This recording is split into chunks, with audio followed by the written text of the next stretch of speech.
We're getting started today, part one. This is a part of our BYU track. I'm Dr. Casey Farnsworth.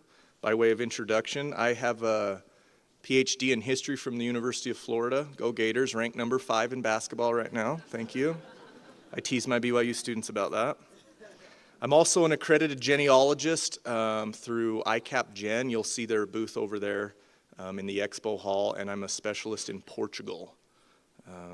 So if anyone has any questions about Portuguese research, I also at BYU teach a lot of the introductory classes to genealogy and family history, and so a lot of the material comes from those courses in this presentation. On top of that, I specialize at BYU in Spanish, Portuguese, French, and Italian, so if you have any of those questions, I shouldn't say specialize, I meddle, okay? As you can see from the title slide, we're going to be focusing today on keeping your research organized and being effective, okay, and getting started. I think a lot of us want to do genealogy, but sometimes, at least if you're like me, I had no background in genealogy until I started kind of getting some hints here and there, and I kind of didn't know how to start, so hopefully this can help you. Just as a kind of a quick house rules, please silence your electronic devices. It's been me too many times. And we don't do audio or video recording. It's not because we don't want you to have this material. It's because they're recording it already, and they're probably doing a better job than you could do with your iPhone. So, and you can watch it for free after. So try to keep that. You can take pictures. You're free to do that if you'd like.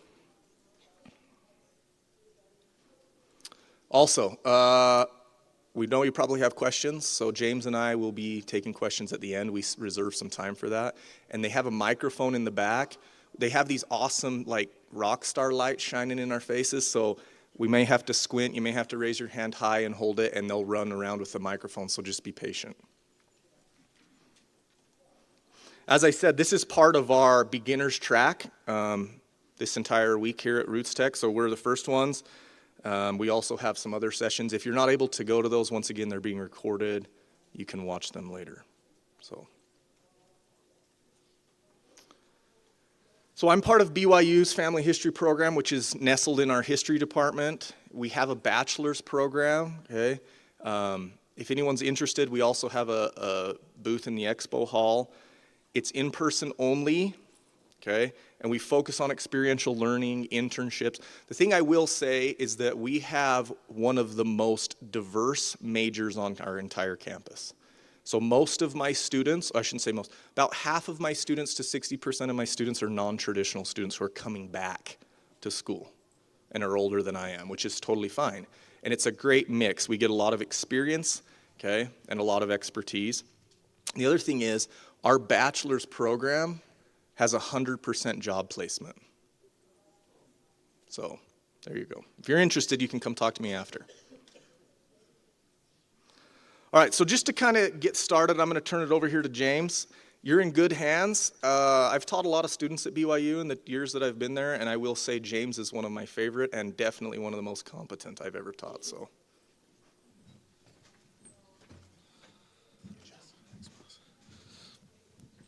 All right. Good morning, everybody.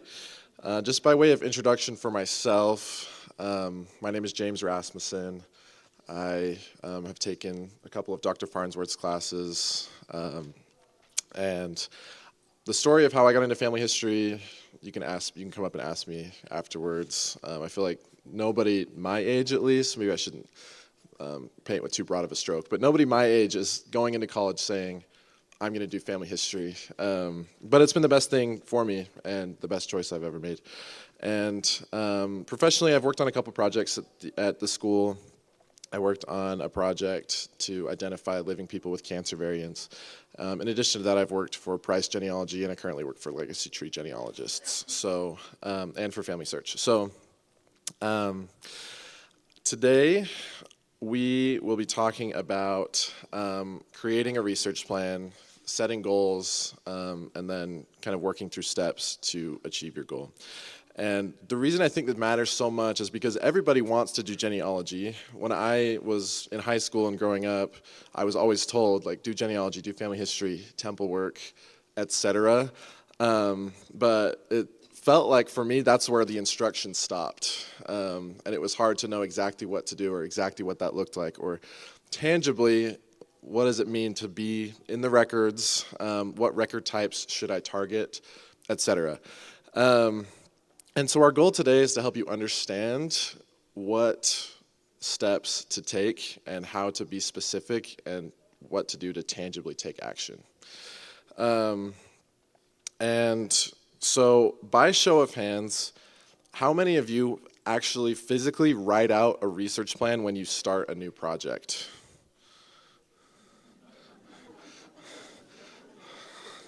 Okay, so we've officially diagnosed what we need to work on.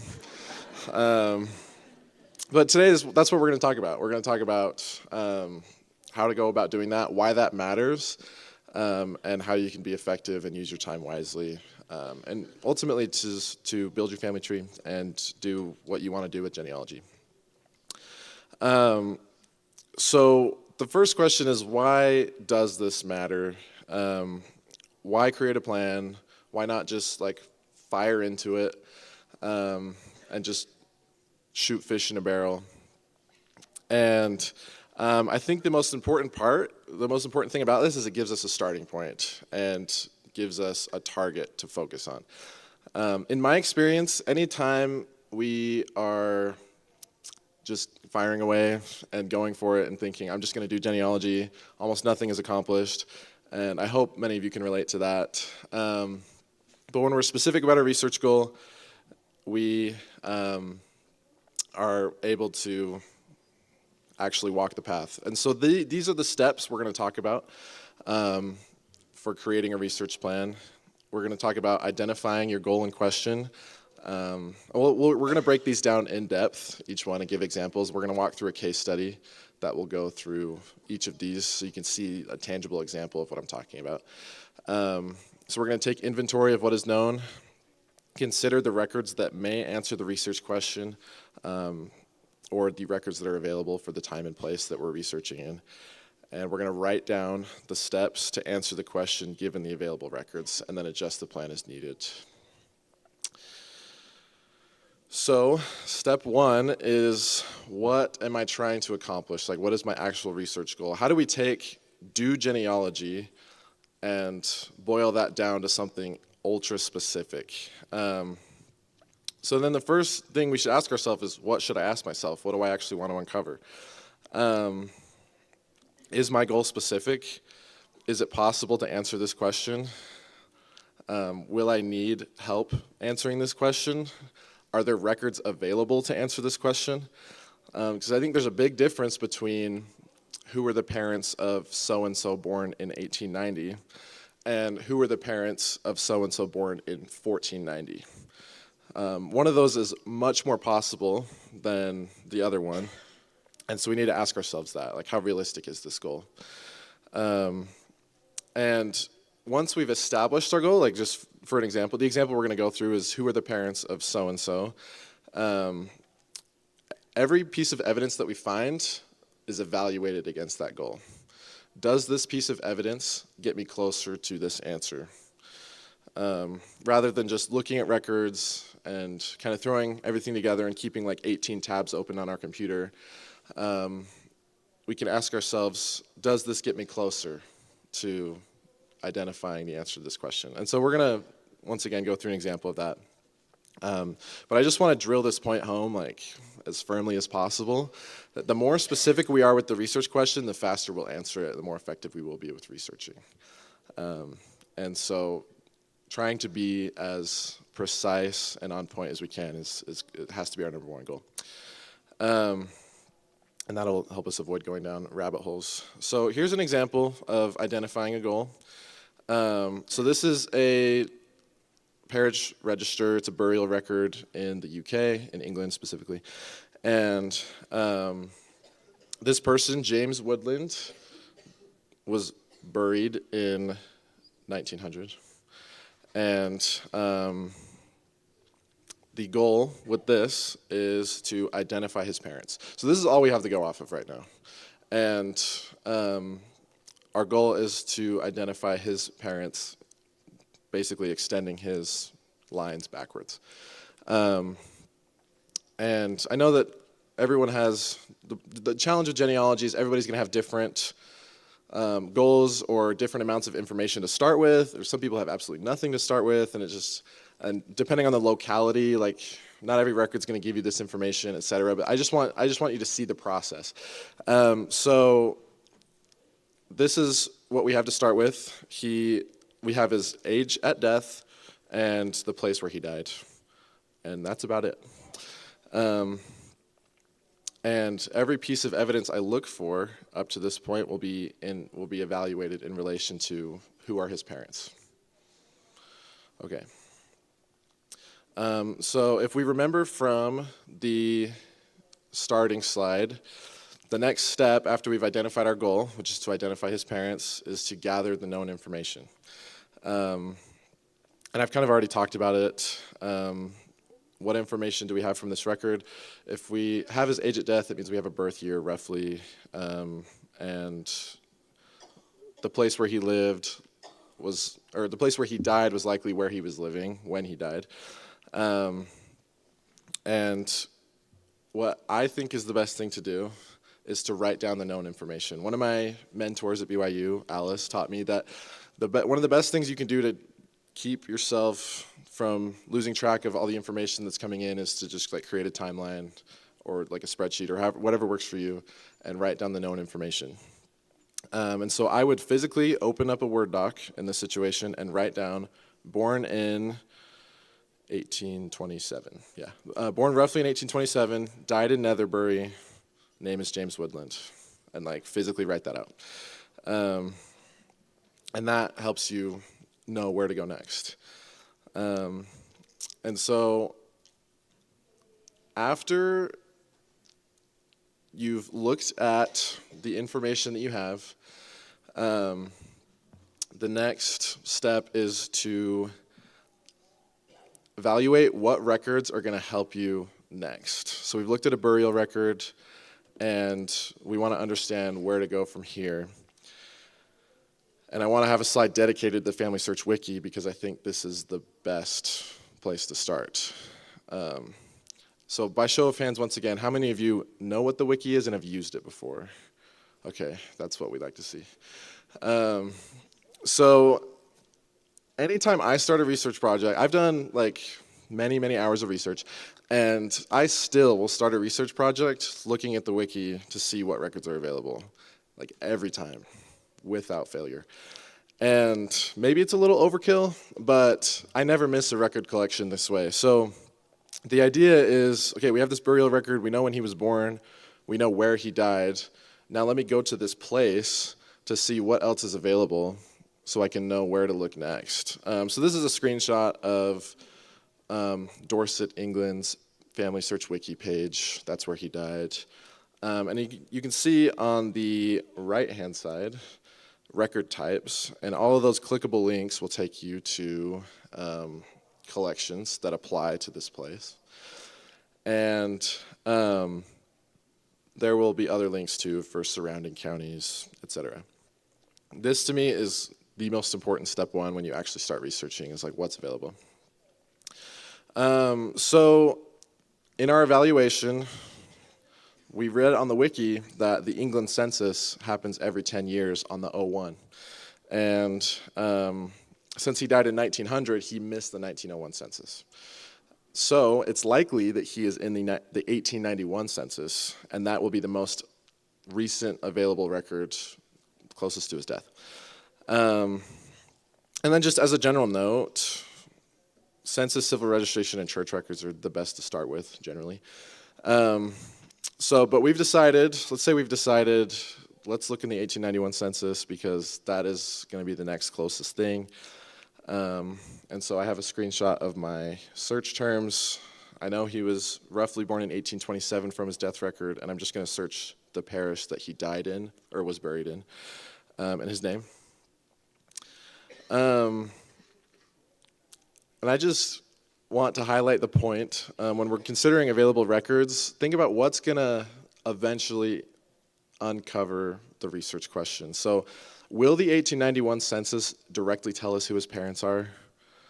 Maybe not. but it is eventually going to get us there because it's from there that we learn where he was born, who his spouse is possibly, who his kids are, and that'll kind of lead us step by step. And so I'll go through, like, in hindsight, what it would have been step by step. But this is what we've chosen to do right now. So we search the census, and this is the result of that search. So I search on Ancestry.com, and there are two possible candidates. One of them is in a county not super close to where we're looking, and one of them has an indexing error, which is super common. But we can understand that that was probably just indexed wrong. And actually, when you go and look at the document, you can see, like, the accuracy of the index. So we have this one candidate that looks pretty good, and we can evaluate that based on what we already know. And so we go into it, and this is what it looks like on the inside. So here's James. You can see that his name is actually James. And he's 63, which gives him a birth year of around 1827. And his occupation is the sexton of the parish church. So then we have a new record, we have new information. What do we do with this? Where do we go from here? How does this get us closer to identifying who his parents are? So the things we learn from this record, and I don't show it on the screenshot, but to the right it says where he was born.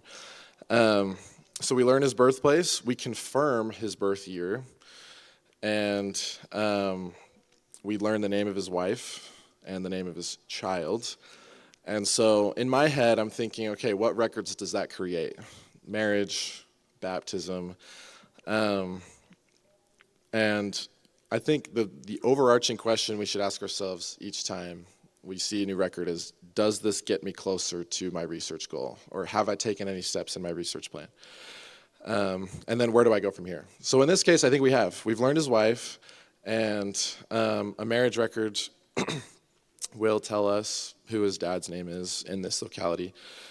And we can think of additional steps to take moving forward. So now we're going to go through, based on these two records, I'm going to go through an example of kind of like what I would write down physically moving forward to answer the research goal. So we want to write down the steps to answer the question with available records. And that includes something we already did. Search the 1891 England census for James Woodland. This will give us his birthplace, confirm his birth year, spouse, etc.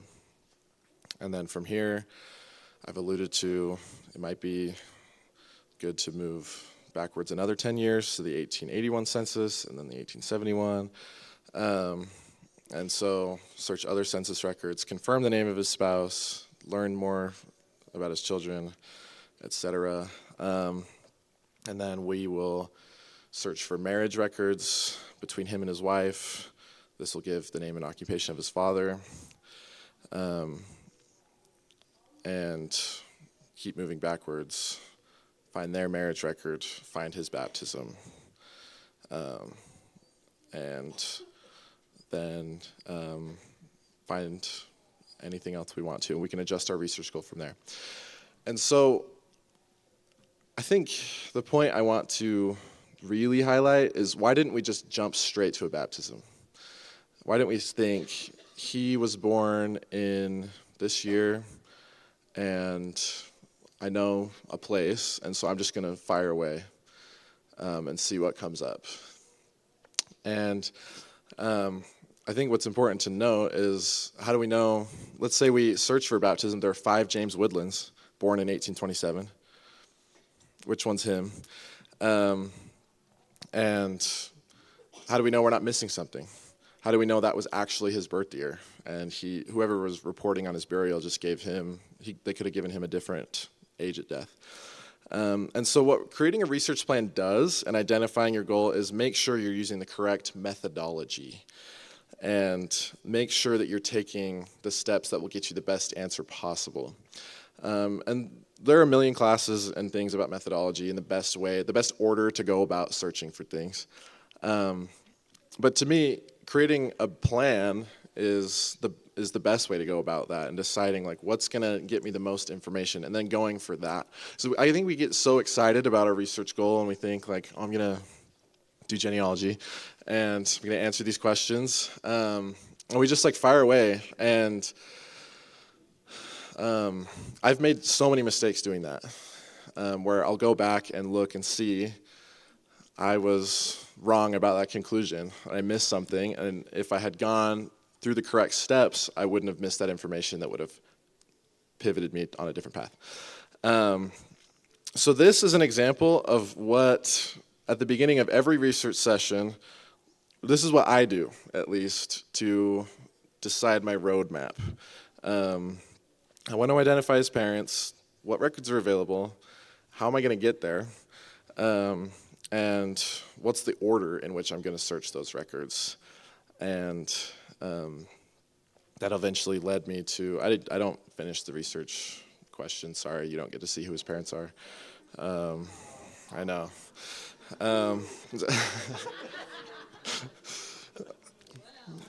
So, if you're interested, you know where to find him in the 1891 census, so. But I hope this makes sense. I hope we can see that by using the correct methodology and by thinking through the actual records and what's available, we can create the best path for us possible. And so I'm going to turn the time back over to Dr. Farnsworth to take over from here. What a guy, huh? Yeah. Thanks, James. Just a couple things I want to just kind of digress really fast. It often reminds me, I think when we're doing genealogy, it reminds me of the Cheshire Cat in Alice in Wonderland.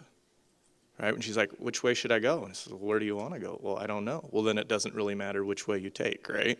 I think sometimes with genealogy, it's like, I just need to jump in and just do something, or else Grandma's going to be upset if I don't find anything, right? No, like, what are we actually trying to do?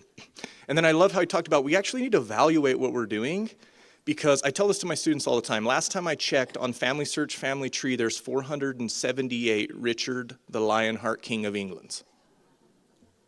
Okay? There are duplicates everywhere. So we want to make sure that these are really our people. Okay, so that's why it's important. But kind of continuing on with that, research logs. Okay? I want to talk about one of the most effective ways to actually keep your research organized, okay, because we have this goal in mind. Where are we going? We know what we want to do. We know what we want to find. How do we keep track of it? So by raise of hands, this is like very participative, right? How many of you keep a research log? It's okay. That's why you're here, right? Okay? Research logs help us. They are so valuable, okay? First, they not only help us record our research, they help us plan it as well by avoiding duplication that I just mentioned. They help us organize our evidence, like James talked about. They help us evaluate what we've found. That's why they're so important. And they help us document what searches were successful, what were not. Any one of you ever searched for something and couldn't find anything? Right? Yeah. Okay. So, these are the basic elements. This is like my students' favorite assignment, because I'm very big on research logs. In a basic research log, there's a few elements that you should have. Date, okay? The date is important, okay? It must include the proper elements. Date is important because it reminds you how long ago you conducted your search, okay? The purpose of the search reveals your thinking. It outlines your research step, the terms you're searching. How many of you have searched for something under one term and nothing comes up, and then you twist it around a little bit and then all these matches, right? So that's important to record as well. This is key. We often need to approach the same search from different perspectives, okay? Place is important because there are different repositories for records. Ancestry has some records, Family Search has some records, there's other websites, there's other archives. Okay, Grandma has things in her basement or her attic, or if you're like me in my office at BYU. Okay, and then we talk about notes. Did we find something? What questions did it raise? What other records should I be looking at? Did I not find anything? And then if we definitely find something, I think this is a big thing we forget. We're like, yes, yes, I found something, and we forget to cite it. Where did you find it? How did you find it? How many of you have searched for a record, found something, you're like, this is great, then you got to take your kid to soccer practice, and you come back 6 months later, and you're like, where did I find that record, right? Okay, so citations are important. Comments, strategies, questions, discrepancy. So just kind of extra notes. This kind of is going along with what James was talking about of like leading us along the research path. Okay, where do I go next? So let me show you an example here. This is from a student. I obtained permission. Okay. You can see the date here, the database, the search terms, so on and so forth. Okay. This is an example that they create their own research log. You can use Excel, Word, you can write it out, whatever you see fit to do, you're recording, okay? And you can see this is a pretty good research log, and I want you to pay particular time to the time spent. When I first introduced this to my students, they think, why would I have to record how much time I spent? Okay, and the reason for this is, let's say hypothetically, at least I have a lot of students who want to go on and be professional genealogists or be client researchers, and they're charging people, right? So you want to show your client how much time you're spending, but then just for, the rest of us, I often use time because I'll say, oh, I had 20 minutes here to look this up. Was that a sufficient search? Probably not, right? Or maybe I spent 6 hours on this. Yeah, that was definitely sufficient. I didn't find anything. And so you can see from the results, you should write down your negative searches. I searched in the 1891 census for James, and I didn't find him. These were the terms I used. So then 6 months later, or 6 minutes later, or 6 weeks later, you come back, like your natural instinct is like, oh, that's the next logical step. And then you look at your research log and say, oh, wait, I already did that. Okay, and it produced nothing. That's why you record negative searches as well.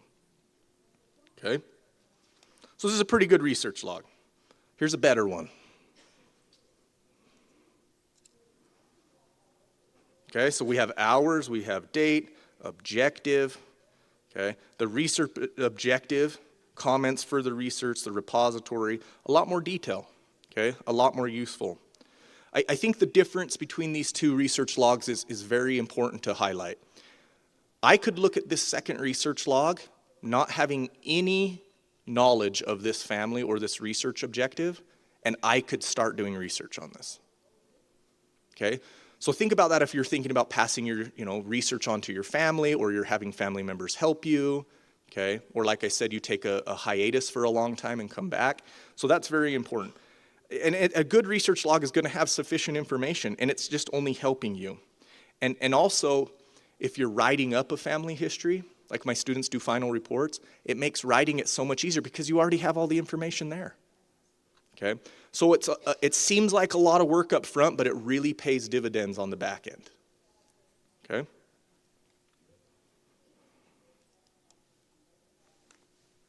Here we go. Sorry.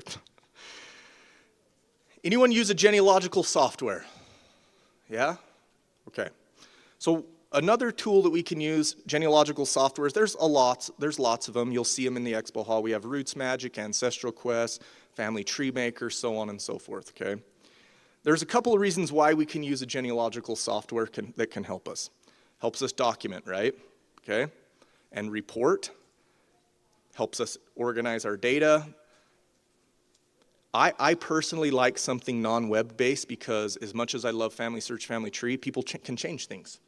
Turf wars, right? Like, that happens all the time with my students come up to me like, what do I tell grandma who keeps changing it again? Okay, so it's a personal thing. I still put myself on Family Search, and I love that concept, but I also keep it in my own genealogical software, okay, because then if someone changes it, I can go back and at least I have it, okay? And then privacy. So there's reasons for that. So some of the features that we have with these different genealogical softwares, and I just want to highlight, they're all different, but they all kind of do the same stuff, okay? Pedigree charts, we've got fan charts, lists, so you can do a lot of different things with them, okay? So, you don't have to use a genealogical software, but it's something to keep in mind. So here's an example of a feature, okay? A family group record. You've probably seen them in paper form, right? They also, these programs have them in digital form where you can actually enter the information and print and produce reports like this. So the purpose of a family group record, right, it's just another tool. It helps us organize our research, but it focuses on a nuclear family because we're oftentimes researching along generations. And it can get confusing, right? Like my own family, there's 4 George Rex Brimhalls, okay? And those get confusing, especially when you're removed in time and place from your ancestors. So that can be something to keep in mind. It helps us focus on an individual nuclear family, okay? This is a standard family group record, okay? Why I like these, and I have my students do them, is because it forces you to write down what you know, like James said. What do I know about this family? When were they? When was the dad born? When was the mom born? When were they married? Oh, I don't have that information yet. So that can all reinforce, hey, that's my next research goal.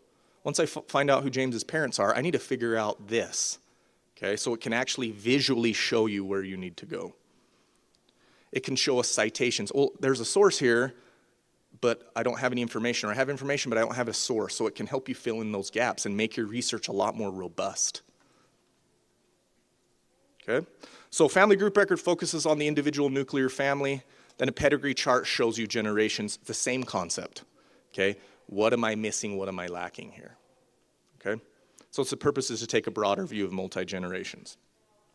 So my students in my introductory classes are required to turn in research logs regularly, family group records, pedigree charts, and research plans, okay? And they still love me, okay? At least they say they do. I don't know. Okay, so I just want to iterate that this is really important, okay? I know it seems like work, and like that's the last thing we want to do when we sit down is say, I don't have a lot of time anyways, and I'm going to have to write a research log. It'll make your time more effective. It really will. Okay, and you'll avoid duplication, and you'll avoid a lot of stress and mistakes. So, back to James.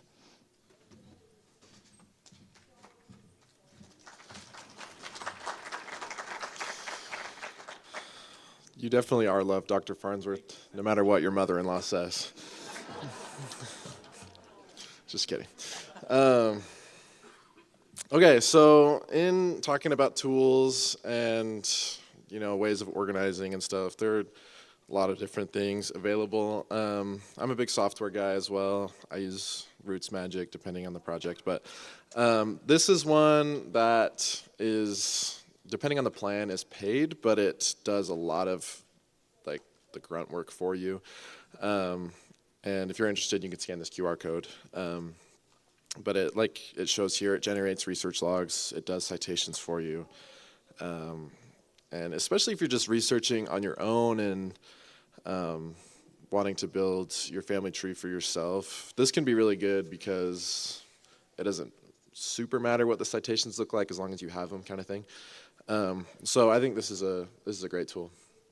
So moving on from that, we're going to talk about citations, which is my least favorite topic in family history. And many people that I work with will tell you that I procrastinate this to the very end, and it takes me forever, and I really have a hard time with them. But I understand why they're so important. And I've come to understand over time why they matter. So this is ultimately how we capture the things that we have been researching, especially in a written report. So they can vary in style. A wise person once said, citations are not a science, they're an art. So there's no set way, there's no manual of style. And this slide captures what you have to capture in every citation. And so we'll show some examples, but ultimately, I think what matters is who produced it, what the actual document is, who it's about, when it was, where it is.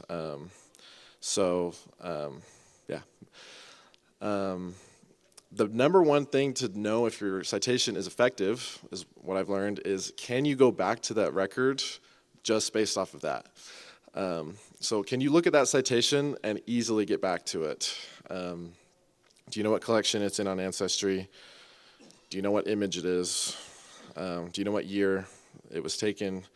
What enumeration district it was in? Stuff like that. And then is the style consistent across the board? Those are the two biggest things I think that go into it. Is can I get back to it? Is the style consistent? And I think once again, for personal researchers, it can be hard to wonder, like, do I really need to do this? Like, is this really gonna have an impact, or is this really gonna matter for me? Like, I'm not a professional. I just do research on my own. And I believe firmly that this absolutely matters for everybody. And it's a key part of tracking your research, and it can be helpful for others in the future so that they know what you've done as well. So here's an example of a document from Brazil cited. So in the first line you have the place of the document, and then the collection on, looks like Family Search. There's like the group number, the page number, the certificate number, and then who it was created for, the date, and then a URL to the original source, and an image number. So this one is pretty in-depth, and something I've learned too over time is once you're doing it a lot, it goes a lot faster. Because maybe this feels like a lot to remember and like where it goes and all those things, but over time it becomes really easy to just like quickly churn out a citation for something, put it in your research log. So I hope this makes sense. I hope this is a good example of something that has all the necessary elements, and then in the future, even for a different record type, I would still put where it is first, the collection, the important information on the document like page number or certificate number depending on what it is, who it's for, and then a URL and an image number. So a wise man once said, genealogy is only as good as its source citation. I've learned that the hard way many times. So in wrapping up, this might also be something that you kind of wonder, like, does this really matter for me? I'm not a professional. I don't write reports for clients. And so why do I need to write up what I'm doing? It just feels like an extra step. And those are all fair points, I think. But I think even in doing personal genealogy, the importance of writing it up is making sure there aren't gaps in your reasoning. And making sure you've gone through the correct methodology, because it kind of forces you to evaluate how well you did in your researching. And so questions to ask ourselves include, like, how do I know this is correct? How do I know that this James Woodland is the same James Woodland that was in the burial record, and it's not somebody else that also had that fairly common name? And you can explain that in your writing. What questions might somebody else have? If they were reading this, coming at this from somebody who hadn't done the research, would they understand my logic? Would they be able to follow the steps that I followed and get to the same conclusion, basically? Are there any contradictions, or is there any contradictory evidence that I haven't addressed? And did I do a good job writing it up? So I think the key part of this is, like I said, not finding gaps in your reasoning, but at the same time, it's so that people can pick up where you left off. And if you're collaborating on your genealogy, it's the best way for people to know what you've done and what you haven't done. So maybe this feels like a little much, especially if you're new to genealogy and you're just like still trying to wrap your head around identifying a research question and making a plan.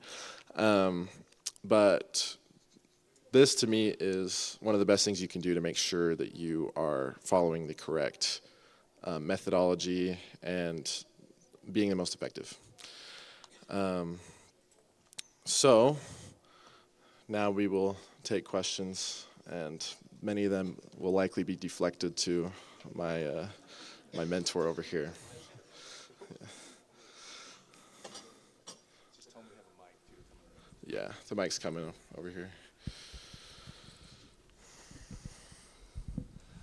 Is there any software that allows you to like create a research log online and connect it to Family Search or Ancestry Or how would you feel about putting research log in the notes? Yeah, so you can upload like any document, an Excel or a Word document to Family Search, and I think Goldie May can be linked to Family Search, maybe not though. But using the source box, anything can be uploaded to Family Search. And actually, uploading your research log to Family Search, like for somebody that you've worked on in your family, I think is one of the best ways to share your research, because then other people can see like every search you made and what the results were. So yeah.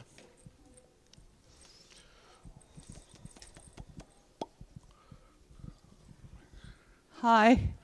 I'm also a BYU professor, and we have a website that helps you build citations, and it's just fhtools.org. And it's specifically for family history, genealogy citations. So it's F as in fox, H as in horse, tools, TOOLS.org. All lowercase. Thank you, Okay? Professor Snow. Okay, I think we had another question up here.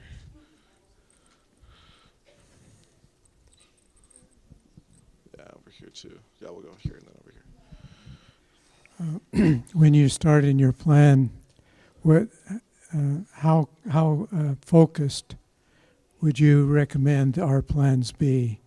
And also, if we have a plan and we start our genealogy and we find some other information outside of our focus, but they may be useful later on, how's the best way to keep track of that? So those are two great questions. As far as how focused you should be goes, I think it kind of, there's a sweet spot. I don't know. To me, generally, the more focused, the better. And I think what it'll ultimately come down to is whatever works for you or whatever makes sense for how you research. But even something as broad as like extend his lines backwards feels pretty broad. But ultimately, it's just going to be up to what you feel will help you stay focused on that track rather than just like finding anything. And then when you find things that are relevant, not to that question, but to a question sometime, I think that's what research logs are for ultimately, because you can save a link to the document and you can put in the notes, this is pertinent to this thing that I'm not addressing right now, but I want to come back to it. So research logs is the answer to most things I've learned. And you can start another research log. Right, the more the merrier on research logs is what I've learned. So, okay, next question. I have the mic, so I'm assuming I get to go next. Yes, yeah, go ahead.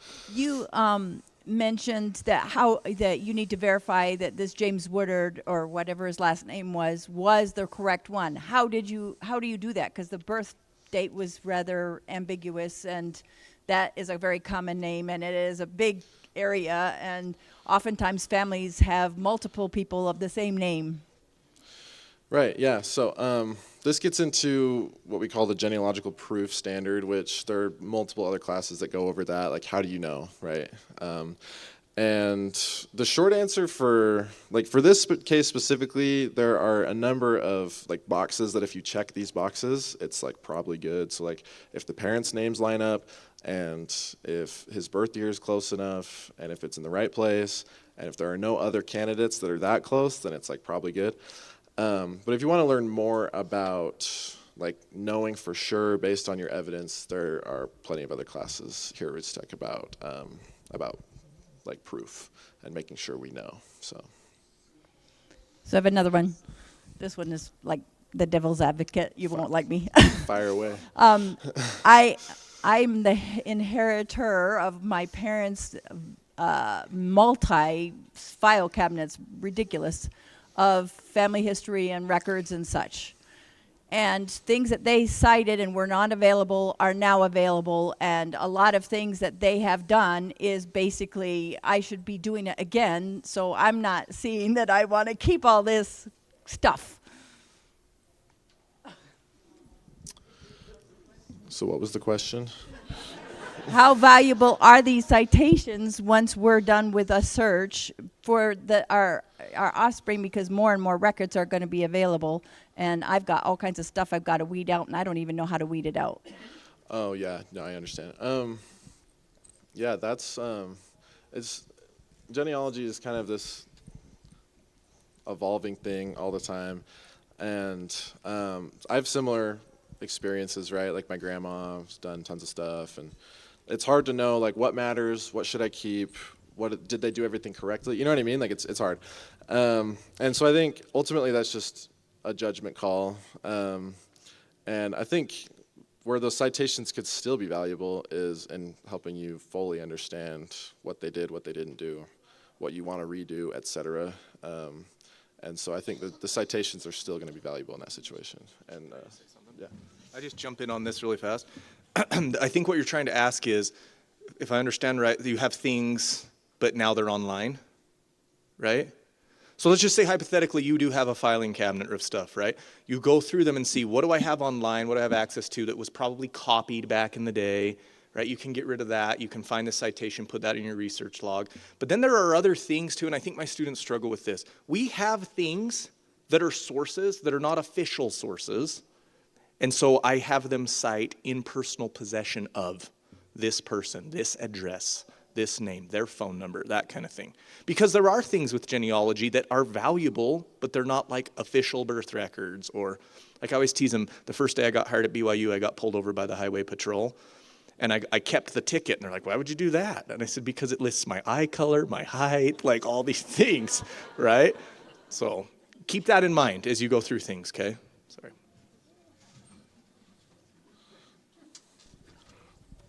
I'm a good man. So I have inherited a lot of research like this lady in the front. I inherited a lot of research from my uncle, but one of the sources I found is from a fraudulent genealogist from a while back, and I don't know what is the best way to deal with that. Dr. Farnsworth just said, push him off a cliff. I said it. I said it. Yeah, once again, I think the genealogical proof standard is kind of the industry standard for how to know if something is good or bad evidence, or if you've come to a good or bad conclusion. And so I think in doing your own research, you'll be able to understand whether or not something should be used as evidence or not. Once again, there are going to be additional classes about proof and evidence and good evidence, negative, etc. But I think every piece of evidence has to be evaluated in its own right. Of, does this answer my research question? Does it not? Should I hold on to it? Should I not? You know what I mean? So it's just going to be case by case, I think. Right. So you want to evaluate your evidence and record it. Question. Okay. What are your comments on organizing and indexing citations?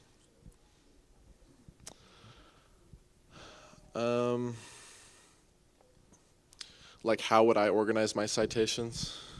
Yes, obviously it'll go with a particular record, but a citation could be useful in multiple searches. So how do you organize and index that information? Let's let him off the hook for a second. When I was talking about those genealogical softwares, you can enter master sources in there because, yeah, you are going to use the same record for different searches, different evidence. And so that's another added reason why, I love Roots Magic, because I can put in a source, excuse me, I can put in a source, and then for my next research question, all I have to do is click and add that. And so it kind of self-indexes the sources. So otherwise you can do it on your own, right? But you're writing it out or typing it out. So, and no one wants to do that, right? So that's another reason, You know, you buy these subscriptions, these softwares, and you have them for the rest of your life. So, Yeah, software is the best way to have like a list of sources that you can keep coming back to. That's true. Okay. I guess I'm next.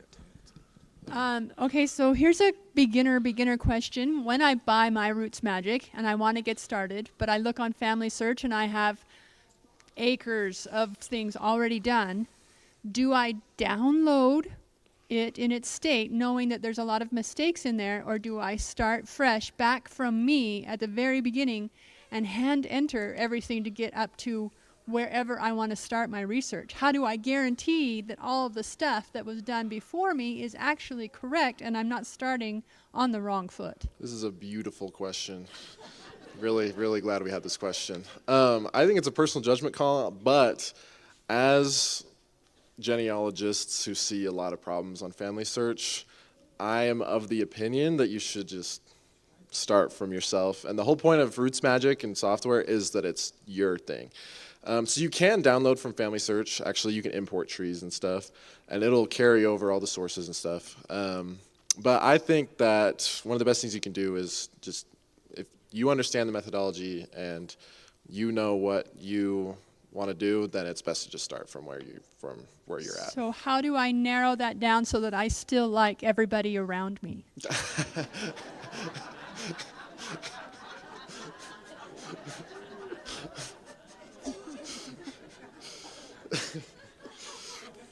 Charity never faileth.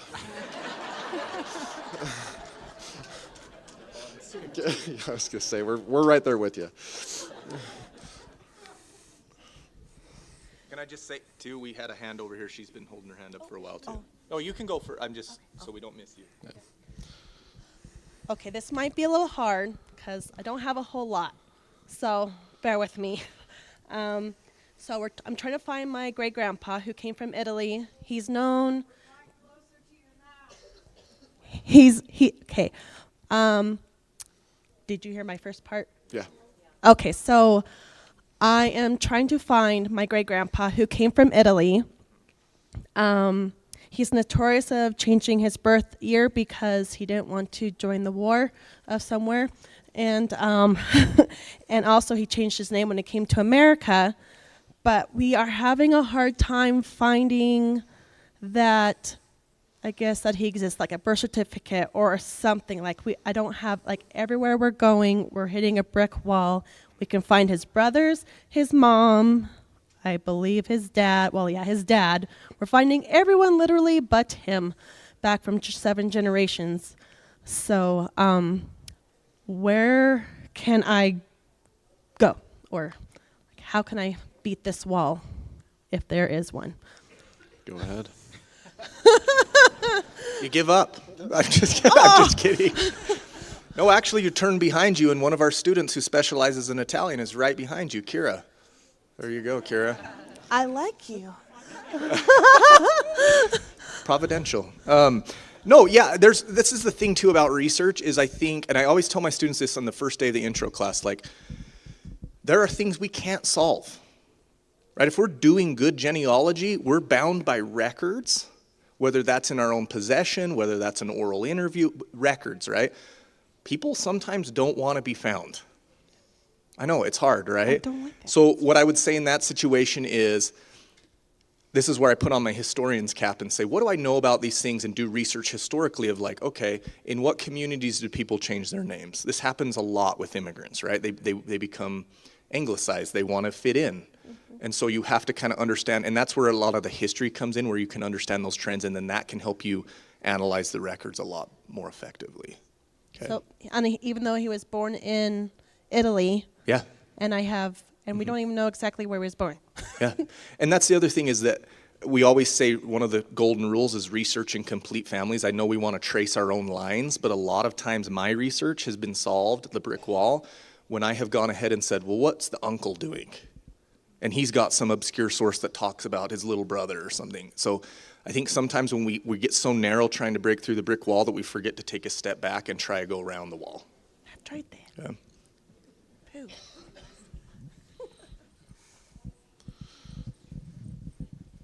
How about for the mic person, huh?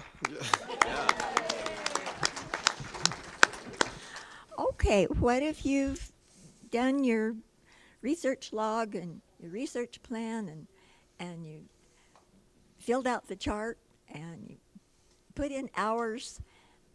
Do you share this? How can you share this with other people, with your family? I mean, you've done all this work and you don't want somebody else to have to go through.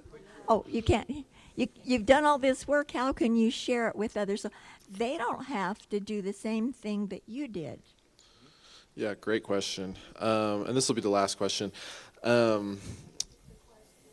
Yeah, so she's asking, you've done all this work, charts, etc., and how do you share it? How do you make sure other people are seeing it and can leech off of your research, basically? Maybe that's not the best word, but